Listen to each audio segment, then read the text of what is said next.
Anak-anak, perubahan lingkungan terjadi karena faktor alam dan kegiatan manusia. Ada perubahan yang menguntungkan, tetapi ada pula perubahan yang merugikan. Apa sajakah itu? Coba kalian simak ya penjelasan Bu Guru berikut ini. Nah, berikut ini adalah siklus air tanah.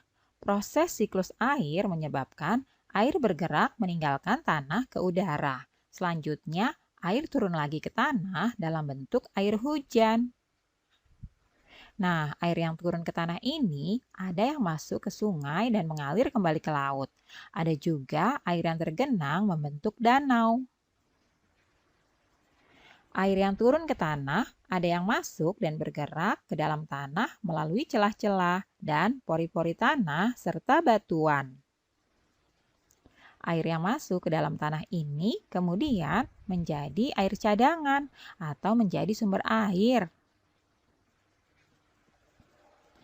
Anak-anak, air cadangan tadi akan selalu ada apabila daerah peresapan air selalu tersedia. Daerah resapan air ini terdapat di hutan-hutan.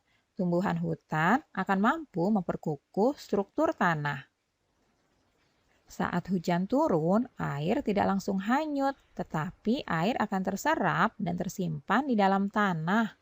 Air yang tersimpan di dalam tanah akan menjadi air tanah ya. Air akan lebih mudah meresap jika terdapat banyak tumbuhan. Air yang meresap akan diserap oleh akar tumbuhan tersebut. Adanya air dan akar dalam tanah menyebabkan struktur tanah menjadi kukuh dan tidak mudah longsor. Nah, menyimak uraian tersebut dapat disimpulkan ya bahwa keberadaan hutan itu sangat penting. Hutan berperan dalam penyimpanan air.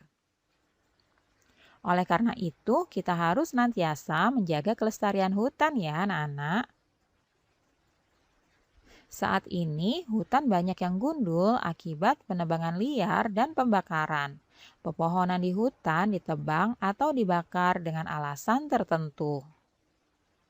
Seperti untuk membuka lahan pertanian, perumahan, atau industri. Kegiatan-kegiatan ini dapat mengurangi kemampuan tanah dalam menyimpan air. Akibatnya, pada saat hujan terjadi banjir dan pada saat kemarau banyak daerah mengalami kekeringan. Pembangunan jalan yang menggunakan aspal atau beton dapat menghalangi meresapnya air hujan ke dalam tanah. Akibatnya, pada saat hujan, air tidak dapat meresap ke dalam tanah. Hal ini menyebabkan terjadinya banjir dan air menggenangi jalan-jalan.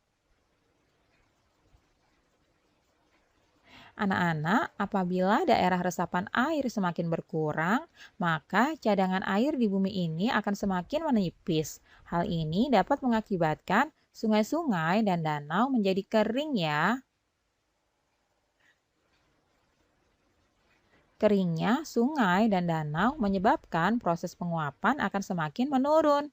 Akibatnya, menurunnya proses penguapan ini menyebabkan berkurangnya pengendapan titik-titik air di awan.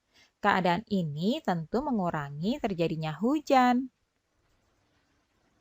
Nah, anak-anak, berikut ini adalah ringkasan tentang siklus air tanah, yaitu mengalami ada 3 peristiwa ya.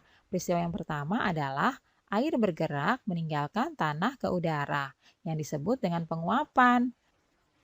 Peristiwa yang kedua, kemudian air tadi akan turun kembali ke tanah dalam bentuk air hujan.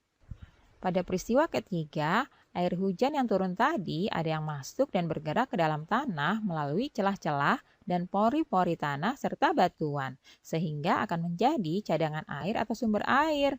Nah, anak-anak, itulah tadi siklus air tanah ya.